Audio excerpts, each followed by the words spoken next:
Bonjour à tous, bienvenue pour cette nouvelle vidéo. J'espère que vous allez bien. Alors aujourd'hui, petite vidéo spéciale.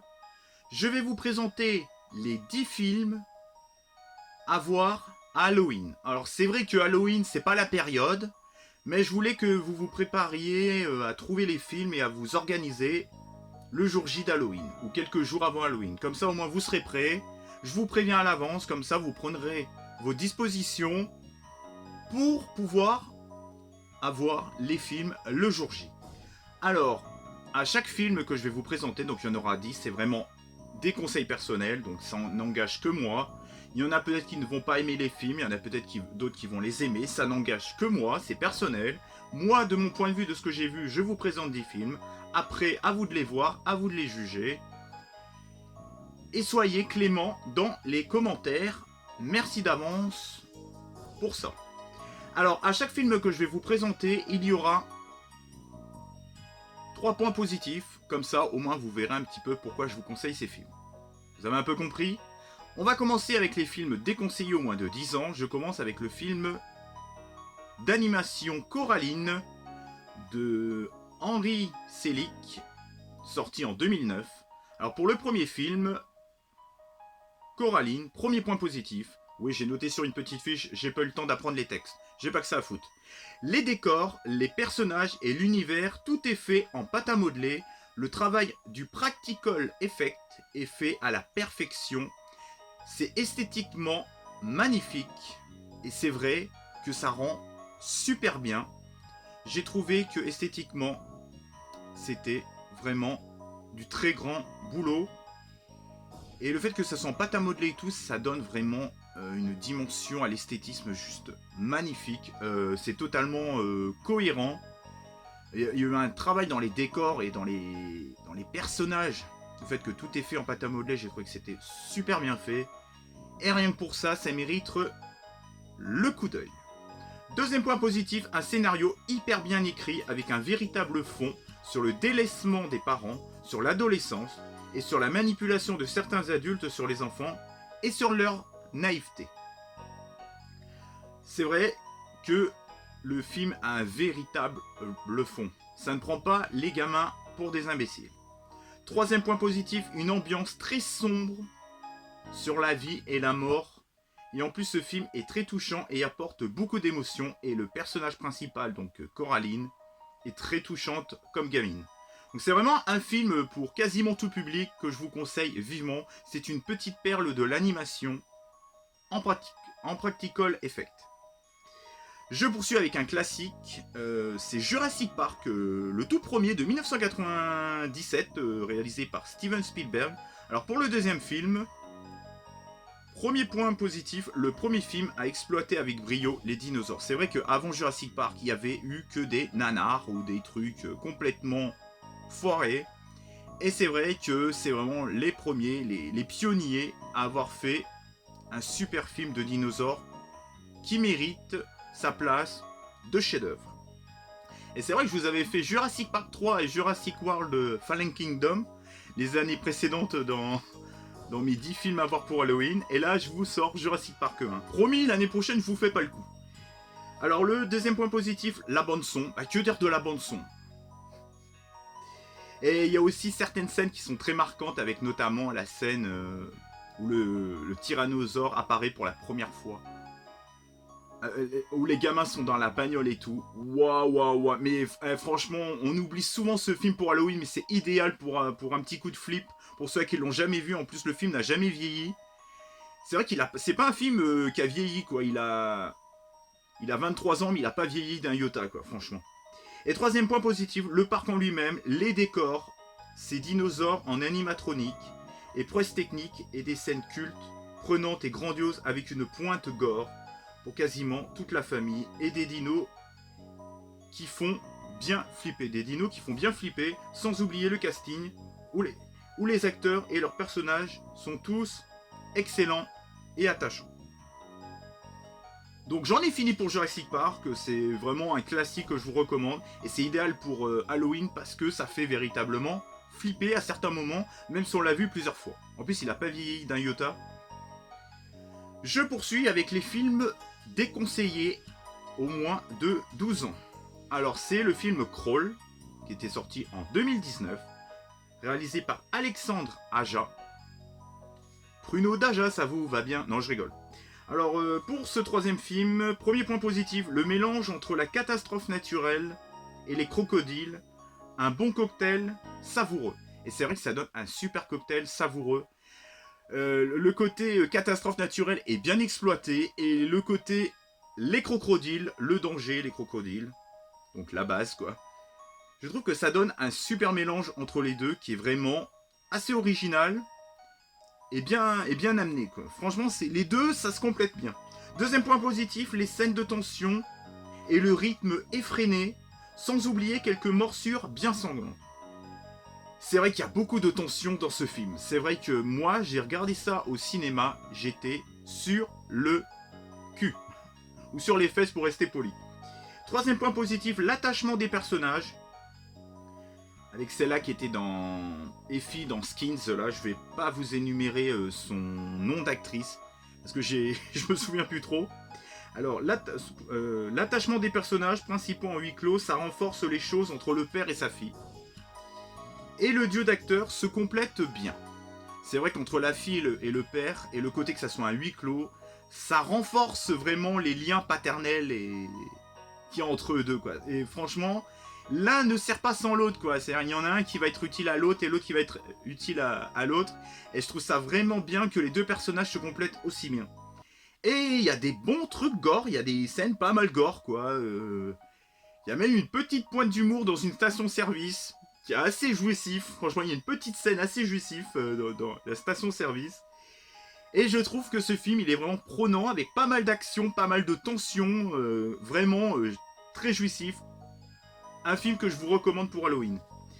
Un classique, alors encore un classique du genre, c'est Freddy chapitre 1, Les Griffes de la Nuit, sorti en 1985 par Wes Craven. Alors le premier point positif, c'est la façon d'aborder les rêves et la réalité. J'ai trouvé que c'était vraiment fait avec brio et fait intelligemment. C'est vrai que de la façon qu'ils ont abordé les rêves, les dangers dans les rêves, et le mélange entre la réalité et les rêves, quoi, et l'imaginaire, le fait qu'il y a des dangers et tout, ça nous prend vraiment au trip parce qu'on se dit, putain, t'imagines, ça nous arrive à nous, et je trouve que c'est super bien retranscrit dans ce film, et super bien fait. On y croit, vraiment on y croit, quoi. Deuxième point positif, on est angoissé pour les personnages.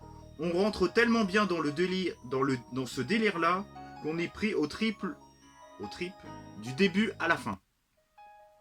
C'est vrai que le fait que ça soit vraiment bien fait à ce point-là, entre le rêve et la réalité, eh ben on se prend au jeu et franchement, quand on a peur pour les personnages qu'il leur arrive quelque chose, quoi.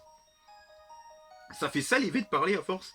Troisième point positif, ce n'est pas tant le tueur qui fait peur, mais c'est surtout l'angoisse d'avoir le danger de mourir dans nos rêves. Et le tueur est aussi très convaincant. Bon bah, ça reprend un petit peu ce que je vous ai dit tout à l'heure.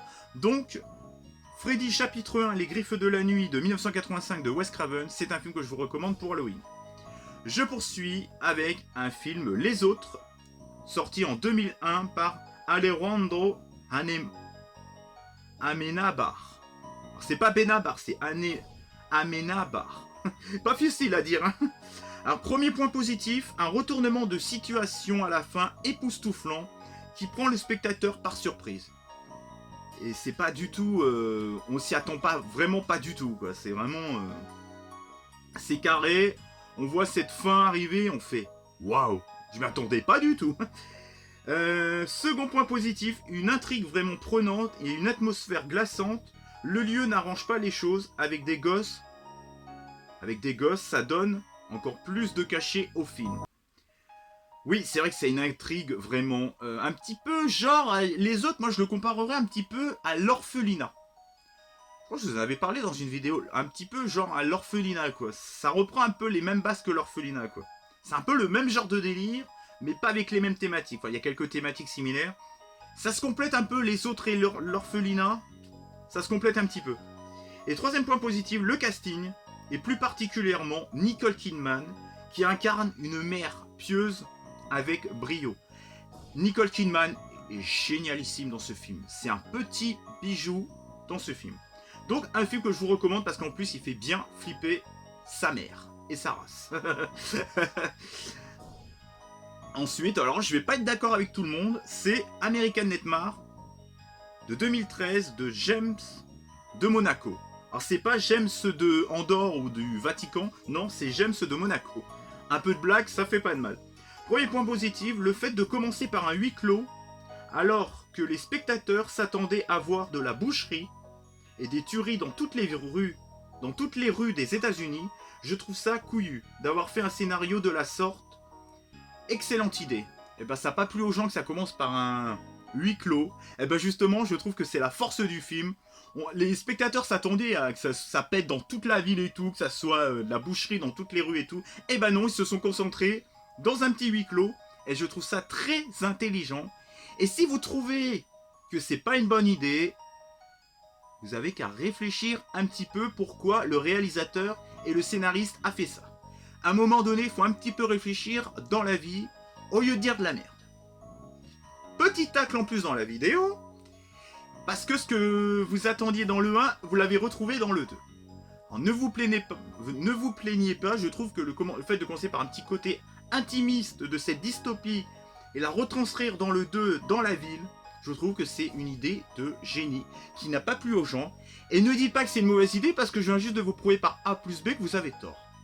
Pourquoi j'ai raison et pourquoi vous avez tort, comme dirait Durandal. Voilà. Ensuite, le côté huis clos est très oppressant et angoissant, surtout quand on sait ce qui se passe dehors et aussi dedans. Ça dit exactement ce que j'ai dit juste avant. Un côté bestial des êtres humains, pas déplaisant, et la nature humaine est bien exploitée. Je suis désolé si je fais des petites erreurs, c'est que j'ai écrit un petit peu à la va-vite, comme toujours. Je poursuis avec... Alors, ça fait déjà le 7e film que je vous présente. Ouais. Triangle, de 2009, réalisé par Christopher Smith. Et c'est pas Schmidt comme la cuisine Schmidt. Non, non, c'est Christopher Smith.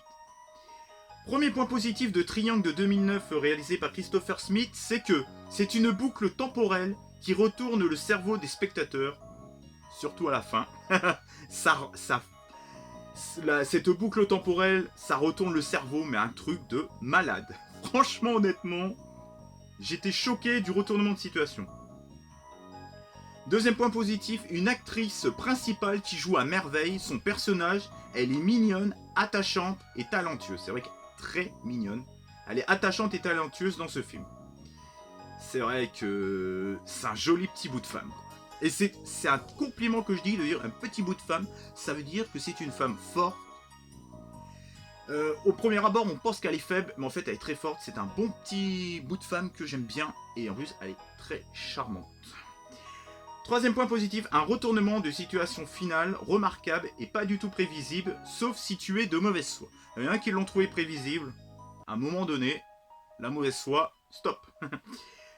Je poursuis, donc c'est un film que je vous recommande vivement, c'est une intrigue vraiment remarquable, avec un petit délire autour des Bermudes, là, vous savez, les triangles des Bermudes. Un petit côté comme ça, un petit peu... voilà. Bon, j'ai peut-être pas, il faut peut-être une seconde lecture pour une seconde lecture du film pour tout comprendre au maximum. Je suis peut-être pas ça à côté de certains trucs, mais en tout cas, je vous recommande vivement ce film qui était un petit bijou cinématographique. Je poursuis avec un film qui est un petit peu divisé, c'est Unfraid de 2015, réalisé par Levan Grabriadz. Espèce de nom. Alors, par contre, le film Friends Request, c'était de la merde que je vous déconseille complètement. Friend Request, c'est vraiment pas bon du tout. Alors que Unfriended, pour le premier point positif, c'est un thriller horrifique qui réinvente le genre en faisant flipper le spectateur par écran et webcam interposés. Ensuite, un film prenant et stressant du début à la fin, faut juste accrocher au délire. C'est vrai qu'ils se sont beaucoup réinventés, c'est vrai que c'est un thriller horrifique qui s'est vachement réinventé. Et troisième point positif, le seul film qui a plus d'impact psychologique sur le spectateur s'il le voit chez lui que au cinéma. En plus, c'est encore mieux de le regarder sur un PC pour avoir la meilleure ambiance possible, pour avoir le meilleur rendu et la meilleure expérience possible. Je trouve ça du génie d'avoir fait ça. C'est vrai qu'il faut le regarder sur un PC pour vraiment que l'expérience soit à son maximum, côté flippant et côté psychologique. Il faut le voir sur un PC. Bon, faut pas le voir sur un téléphone portable, sur un PC. D'ailleurs, je comprends pas pourquoi ils l'ont sorti au cinéma, ce film, en définitive. Ils auraient dû le sortir directement sur Netflix. Hein. Et encore, non, 2015, c'est que c'était pas encore en Netflix. Enfin bref, je sais pas. Mais c'est un petit film que je vous recommande vivement parce que je trouve que vraiment c'est très original. Et ça réinvente un peu le thriller horrifique. Ça réinvente un tout petit peu, quoi, on va dire.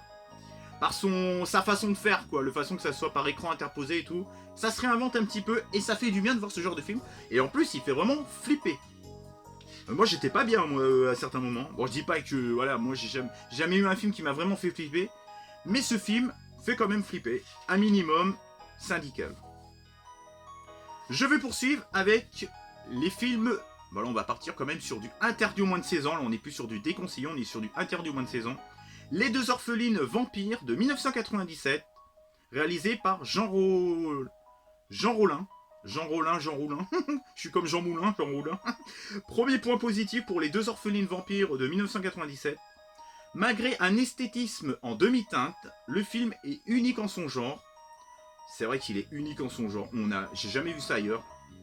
Deuxième point positif, le charme des actrices et son côté érotico-horrifique, avec son dialecte théâtral, pas déplaisant. Il faut voir ce film pour comprendre ce que je dis, parce que c'est vrai que c'est un peu des points positifs. Vous vous dites, mais qu'est-ce qu'il raconte? Il faut voir le film. C'est le seul conseil que je vous donne pour Halloween. Il faut voir ce film pour Halloween. Troisième point positif, l'attachement qu'on a envers nos deux héroïnes.